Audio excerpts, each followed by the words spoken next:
बीडमध्ये पकडले बनावट आरटीओ अधिकारी असल्याचे सांगून करत होते वाहनधारकांची आर्थिक लूट। बीड शहराच्या बाहेरून जाणाऱ्या धुळे सोलापूर महामार्गावर बनावट आरटीओकडून वाहनधारकांची आर्थिक लूट केली जात होती।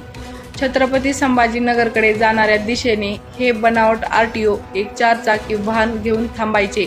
वाहनांना अडवून कागदपत्राची तपासणी करायचे। काही त्रुटी आढळून आल्यास त्यांच्याकडून मोठ्या रकमा वसूल करायचे। याबाबतची माहिती बीड येथील आरटीओ अधिकाऱ्यांना आज दुपारी मिळाल्यानंतर त्यांनी तात्काळ तेथे पोहोचून 2 लोकांना ताब्यात घेतलं। 4 चाकी गाडीला आरटीओचे स्टिकर आणि लाल दिवा लावलेला तसेच ठाणे विभागातील आरटीओच्या एका गाडीचा नंबर टाकल्याचे आढळून आलं आहे।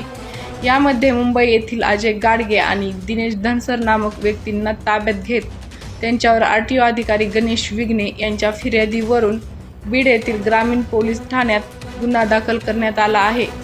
या दोघांकडून आरटीओच्या गाडीसारखी दिसणारी एक 4 चाकी गाडी, 2 मोबाईल आणि 43,000 रुपये रोख रक्कम जप्त करण्यात आली आहे।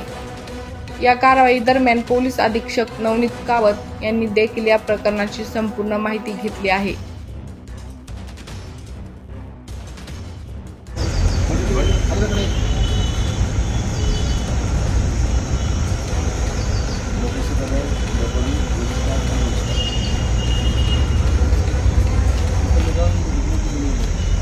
बरोबर बघ रे, बरोबर बरोबर.